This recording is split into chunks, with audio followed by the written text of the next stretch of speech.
Olá, bem-vindo ao canal Falando Francamente, francamente com K, porque é mais fácil de achar. Hoje eu quero falar sobre batata fritas nesse vídeo, né? Então, consumo de batata frita e balanço energético, um estudo randomizado e controlado. Então, basicamente, a ideia é o seguinte, o que os autores falam sobre essa questão aí? Primeiro, eles falam que, historicamente, as batatas têm sido consumidas por milhares de anos em diversas culturas sem nenhum problema. Porém, de uns séculos para cá, depois que as batatas foram trazidas do Novo Mundo, ou seja, aqui das Américas, para a Europa, de tempos em tempos tem uma polêmica, né? Como se diz na gíria, de tempos em tempos o tempo fecha. Então, por exemplo, hoje há uma ideia aí, segundo alguns estudos de observação, de consumo de batatas, né, gestão do consumo de batatas, causaria um balanço calórico positivo, e isso explicaria, por exemplo, o ganho de peso e risco de diabetes. Então, esses estudos observacionais sugerindo que o consumo de batatas está ligado a ganho de peso e risco de diabetes. Os autores falam que isso, apesar de, para 95% lá, por exemplo, da população norte-americana, 95% da população norte-americana, menos de o aumento de uma porção de batata para a população, né? Isso não aconteceu em 95% da população. Então ele fala aqui, né? Melhorando essa frase, a mudança no consumo médio de batatas é de menos de uma porção a cada 5 dias para 95% da população reportada. Então, nesses estudos aí que falam que a batata está ligada a ganho de peso, obesidade, né? Mostrando que 95% da população analisada não aumentou o consumo de batata o equivalente a uma porção em 5 dias. Mas, apesar disso, ele fala, né? Então, apesar dessas ausências de tudo, ele fala, olha, se sabe que na nutrição a gente tem que tomar muito cuidado com estudos de observação, né? Então, mas apesar dessas limitações do estudo de observação para efeitos prolongados de alimentos na saúde, etc., se tem uma crença porque muitas vezes se acha, né? Ele fala assim, mesmo sabendo das limitações de estudos não randomizados em nutrição, o papel causal das observações em dietética ele tem sido, né, por exemplo, o consumo de batata ganho de peso, ele tem sido aceito como uma verdade, apesar das ausências de comprovação, né?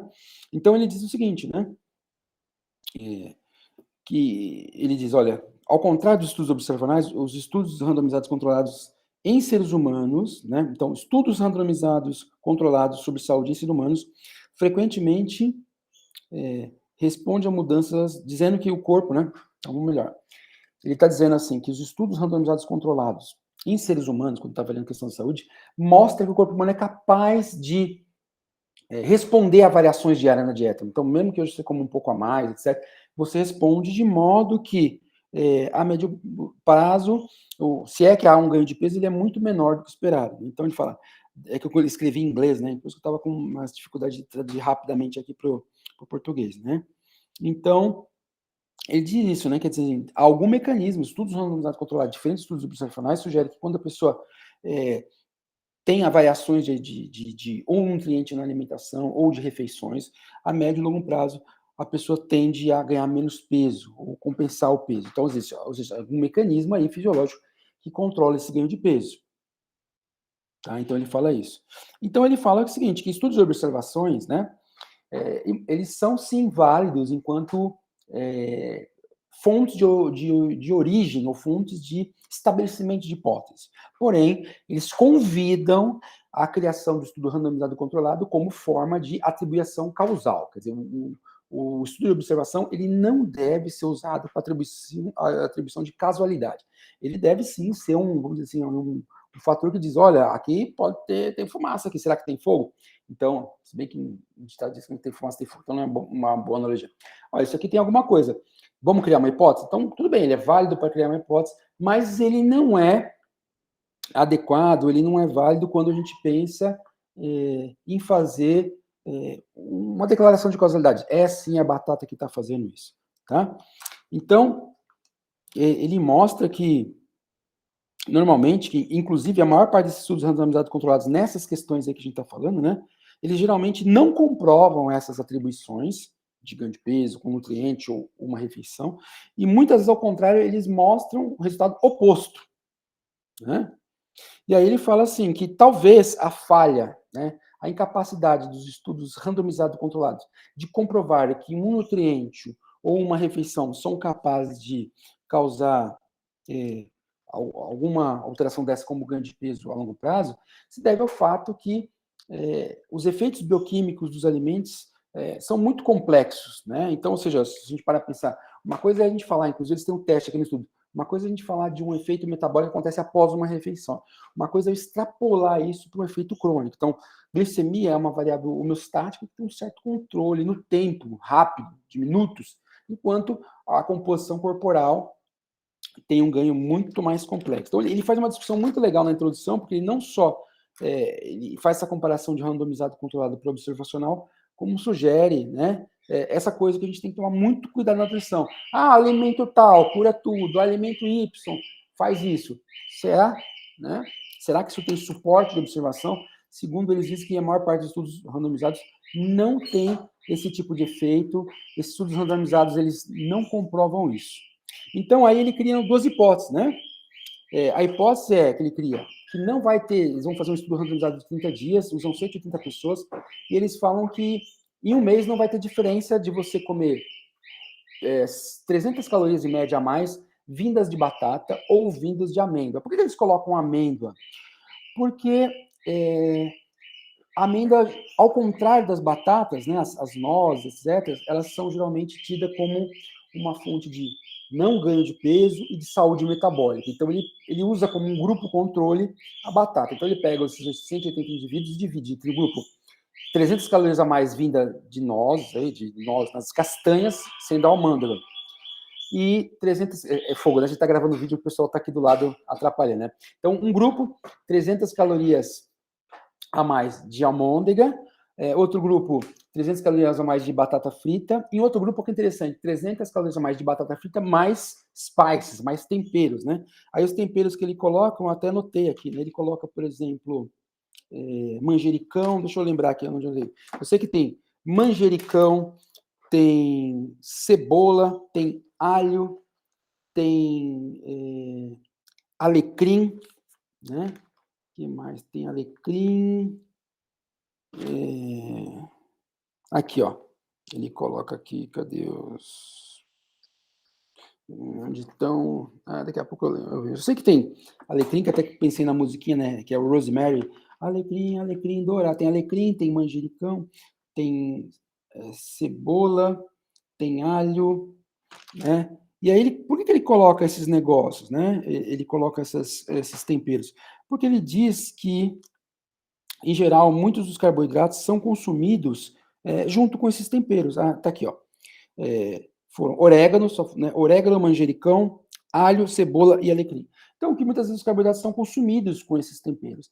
E aí, como os temperos têm elementos fitoquímicos, né, substâncias quimicamente ativas, ele quis saber se isso é um mecanismo pelo qual o corpo consegue compensar as calorias. Bem, é o que ele avalia, né? A gente vai ver, mas basicamente ele faz 30 dias, e aí vai avaliar, claro, por via DEXA, ele vai avaliar, né, a massa, ele pesa lá depois, faz o peso para ter IMC e tal, mas via DEX ele faz a massa gorda, a massa magra, e ele faz algumas avaliações metabólicas, como, por exemplo, glicemia de jejum, insulina, inclusive ele compara o ROMA, né, o índice de ROMA de resistência, com essa insulina e com essa glicose, ele vê hemoglobina glicada, vocês vão ver na tabela aí, né, hemoglobina glicada, que mais que ele faz? Um monte de peptídeo C, que é da insulina. Então, ele faz isso aí. Então, vamos entender direitinho através dos resultados. Então, aqui ele mostra, né, critérios de elegibilidade, né, critérios de inclusão, estão aqui, né, homem e mulher, não, né, critérios de exclusão, não poderia ser alérgico a castanhas, as nozes, né, mataria o indivíduo ali, poderia causar um edema de glote, alguma coisa assim, um choque anafilático, né? Não poderia ser diabético, então os indivíduos são saudáveis, né? Não pode ter histórico de cirurgia bariátrica, não podia estar grávida, não podia consumir mais de uma porção de batata diariamente no momento da inscrição do estudo, né? Então eles não poderiam nem ter ganhado e nem perdido mais 5% de peso nos últimos 6 meses e estar com a condição aí, né? Médica estável. E aí, então, aqui, ó, participantes, né, dos estudos que eu mostrei para vocês. Amêndoas, né, cuidado se eu falei almôndega, eu não sei porque na minha cabeça eu estou falando almôndega, né? Mas amêndoas, batatas e batatas com os temperos lá que a gente falou, 300 calorias a mais. Se você for ver aqui tudo, ó, IMC, né? Isso no momento da admissão, não tem diferença, né? Então, eles não têm diferença aí quanto às características. Então, ó, ele faz lá glicose, IMC, hemoglobina glicada, Roma IR da resistência. E aí, ele começa a comparar os grupos. Então, aqui ele pega os grupos de batata, junta os dois, nesse caso aqui, né? Na Ancova, e... Opa, deu meus 10 minutos. Ele junta os dois, e aqui é a almôndega. Você vê que é incrível, eu estou gravando o vídeo aqui, a pessoa que está ali do lado, que tocou a musiquinha, agora olhou para mim com cara feia porque meu relógio tocou. Ela não sabe que esse relógio é para eu marcar o tempo do vídeo. Ou seja, ela está me controlando, dizendo assim, bem feito, mas não sabe de nada. Então, vamos lá, continuando aqui no... Então, massa magra, ó, você vê que não altera, né, não teve alteração de massa gorda. Então, a principal hipótese deles era que verificar o efeito da batata, 300 calorias a mais, comparada com a da amêndoa, e especificamente na massa gorda, e não teve diferença na massa gorda, tá? Não teve diferença na massa gorda quando você junta os estudos, os grupos batata com o grupo amêndoa. Não teve diferença também aqui, ó, na glicose, na insulina, hemoglobina e o Roma-R, né? IR de resistência. Repara, isso aqui foi medido antes e ao final da intervenção de 30 dias, tá? E aqui ele faz uma separação do grupo, né? Agora aqui batata, só batata branca, e aqui só a batata branca, não só a batata branca, mas os temperos, né? E aqui a bendita da amêndoa. E aqui é interessante porque no peso corporal, por incrível que pareça, no peso corporal ele acha uma diferença significativa no grupo da batata. Até perdeu peso, em vez de ganhar peso, mostrando que não há mecanismo de compensação, quer dizer, desculpa, perdão, que há um mecanismo de compensação, porque você, nos todos os grupos, você comeu 300 calorias a mais e não ganhou peso. Inclusive, no grupo da batata até teve uma pequena diferença de 240 gramas, só para mostrar, né? Não deu diferença cronicamente na glicose, na insulina, na hemoglobina glicada, ou seja, mostrando que esse efeito, essa ideia aí que tem muito, né? Isso é outra história, mas porque tem índice glicêmico, né? Que seria aquele modelo da obesidade centrado no carboidrato da insulina, que é um modelo aí que tenta se contrapor ao modelo do balanço energético, vamos dizer assim. Não comprova isso, ó, não mostra nenhuma alteração nesse sentido aqui entre os grupos. Agora, mostrou uma pequena diferença entre os grupos em relação ao grupo da batata, né, e aos outros dois, tá?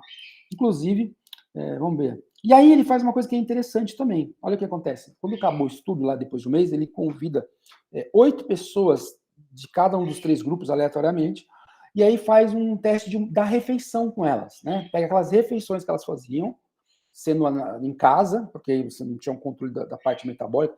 Tudo isso aqui que a gente viu até aqui foi feito antes e depois, né? Antes e depois, as variações. Então, aqui, né, resultado aqui antes e depois o resultado depois.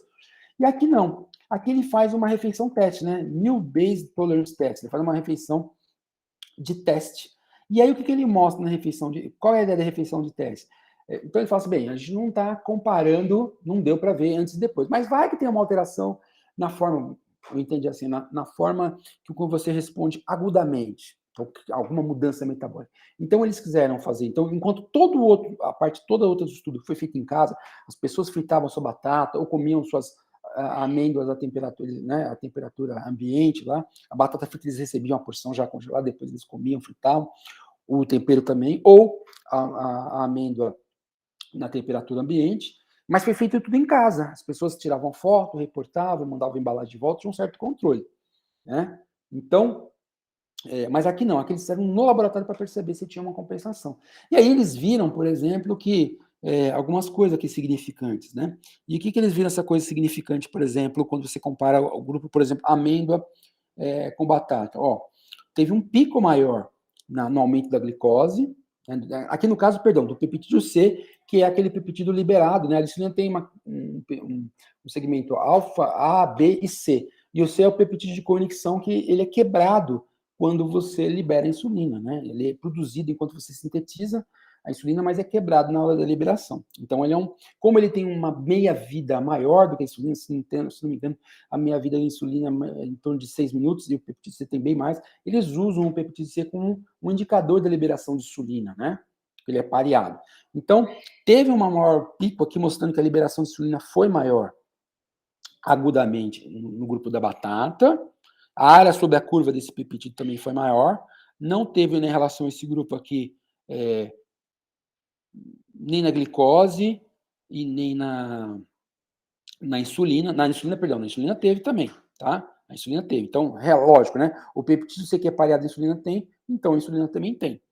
E não teve aqui, teve em relação também ao grupo de batata com tempero versus almôndega, mostrou então, ou seja, que basicamente os grupos da batata, apesar de cronicamente não ter nenhuma alteração naqueles parâmetros metabólicos ou de peso, agudamente a refeição de batata sim tem um efeito diferente, né? Esperado, né? Mas não tem diferença, por exemplo, aqui em relação ao grupo de batata branca só e o batata com tempero. Então, mostrando que sim, a refeição, ou seja, sim, eu respondo diferente à refeição, mas cronicamente o corpo tem uma compensação de modo que não deu efeito naquilo. Aqui tem as figuras, né, mostrando massa gorda total, não dá diferença entre o grupo amêndoa, batata ou batata com tempero. Não dá diferença aqui no peso corporal, embora lá tenha dado uma pequena quedinha ali para o grupo da batata comparado aos outros dois, né? E aí os fatores aqui, né, de biomarcadores que estavam nas figuras já, mas eu aqui... Eu estou tentando aumentar o meu consumo calórico. Você pode terminar esse vídeo? Eu vou terminar, tá atrapalhando aqui o vídeo. Oh, meu Deus do céu. Então, assim, glicose, mudança da glicose, né? Não teve diferença na glicose de jejum, não teve diferença da insulina de jejum, aquele da refeição era agudo, não tem diferença na hemoglobina glicada e nem diferença no Roma-R que está aqui. E aqui, por último, são os aumentos ali, né, dos picos, né, mostrando ali a cinética daqueles picos ao longo do tempo. Porque ele na tabela ali estava os pontos, né, da média da curva e a diferença estatística. E aqui está a cinética, né, do momento que consome até 2 horas depois, e mostrando lá aqueles dados, teve aqueles picos, né, ou seja, as refeições de batata tiveram um pico maior de peptídeo C, um pico maior de insulina em relação ao mundo, igual falando ao mundo, os primos falsos, né, os relativos, os falsos cognatos, né? Se lê almonds, pensa que é almôndega em português e é amêndoa. Mas acho que ele chamava assim. Então é isso, gente. Aí, né? Ó, a criancinha aí feliz com o resultado do estudo, metendo batata para dentro aí, né? Então, e é legal agora com essa nova moda de não poder acusar ninguém de terrorismo nutricional. Eu posso mostrar essa imagem que ninguém vai falar que eu estou mostrando uma coisa feia. Então, deixa eu acabar esse vídeo antes que eu tenha que fazer uma coautoria desse vídeo com outras pessoas, né? E essa não é a ideia. Então, espero aí que vocês tenham gostado. É lógico que é um estudo diferente, mas ele deixa mensagens legais. Entenda, leia o estudo, porque ele faz bem essas comparações, né? Toma cuidado com essa coisa quando é estudo de observação, querer extrapolar resultados de metabolismo de coisa aguda para coisa crônica. Isso tem implicações aí, depois a gente pode discutir nessa coisa do índice glicêmico, tá? Apesar de ter virado aí uma coisa constante, tem muitos senãos aí. Então, é isso. Espero que tenham gostado. Divirtam-se aí com a batata frita, né? Já imaginou, de repente, que o ketchup aí tem um efeito diferente, a figura já está furada. Então, deixe seu like, chame seus amiguinhos para participar do canal e até um próximo vídeo. Tchau, tchau.